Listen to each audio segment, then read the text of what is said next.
Hi, Hawks. Mrs. Wynn here.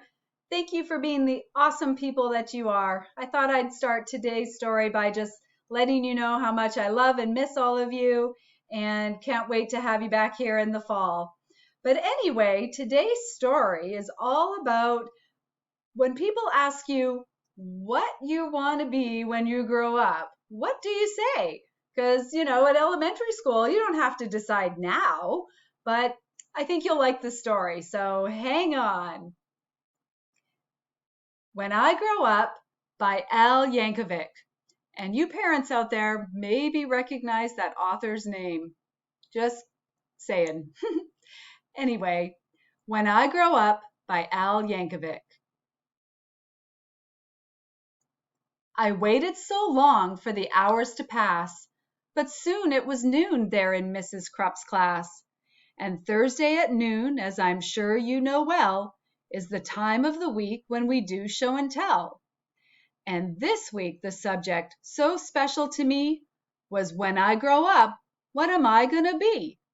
That's something I'd really been thinking about, and I just couldn't wait to let all those thoughts out. So when Mrs. Crupp said, "Who's ready to share?" You can guess who was there with his hand in the air.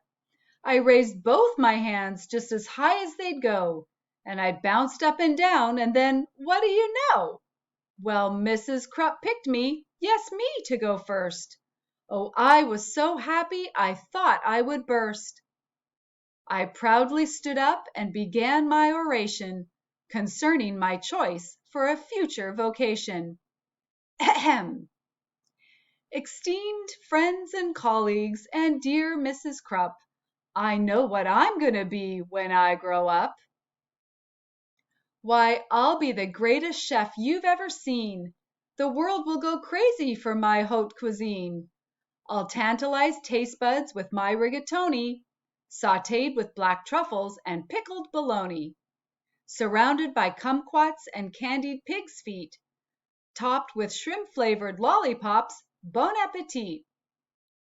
My walls will be filled with awards that I've gotten for toast on a stick and my Twinkies au gratin. My kitchen will be the most famous in France, so make reservations 12 years in advance. There's no doubt about it, I'm certain you see. A world-renowned chef is what I'm gonna be. That's very nice, Billy, sweet Mrs. Crupp said. Who wants to be next? Maybe Susie or Fred?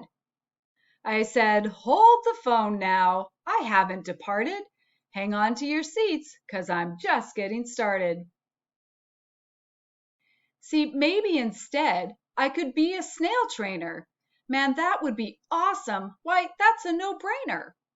I'll teach all my snails to do really neat tricks. They'll play dead, roll over, and even fetch sticks. Of course, all the sticks will come back 2 years later. But working with snails, what could be greater? They'll do any stunt that I like. Holy moly! I'll train them to pedal a bike really slowly.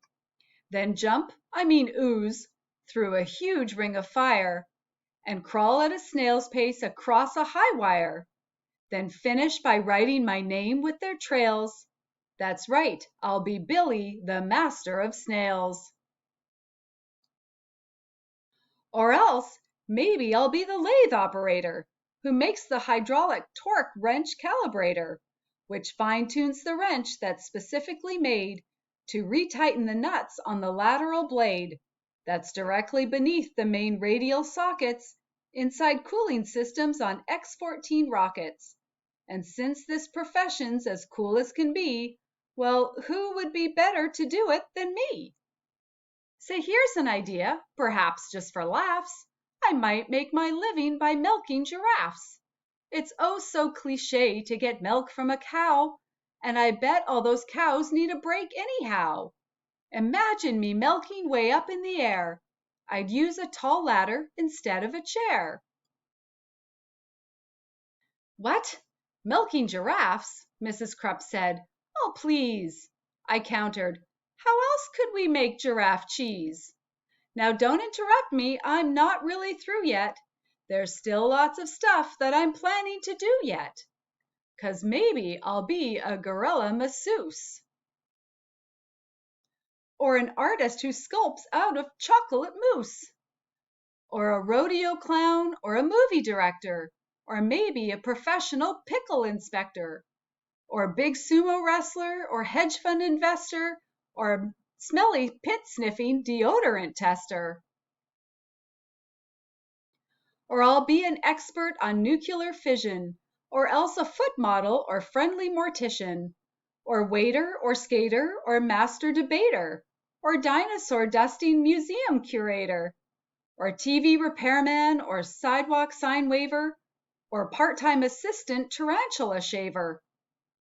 And that's about when Mrs. Krupp said, "Now, Billy, please make up your mind. This is getting quite silly. Which one of these things are you going to choose?" I shuffled around and I looked at my shoes. And I finally said, "My great-grandfather Bob's been a whole lot of things, had a whole bunch of jobs. A butcher, a barber, a bellman, a bouncer, a telephone psychic, and bingo announcer. You know what? He just turned 103, and he's still not quite sure what he wants to be. See, I'm only 8 now, so frankly I'm hoping you'll cut me some slack if I leave options open. Let's just wait and find out what my future brings. Hey, I might have time to do all of those things." And then the bell rang and we all went to lunch. And as I was sipping my pineapple punch, I pondered professions that I'd like to enter, like brave firefighter or crazy inventor. Or maybe, just maybe now, when I grow up, I can be a great teacher like dear Mrs. Krupp.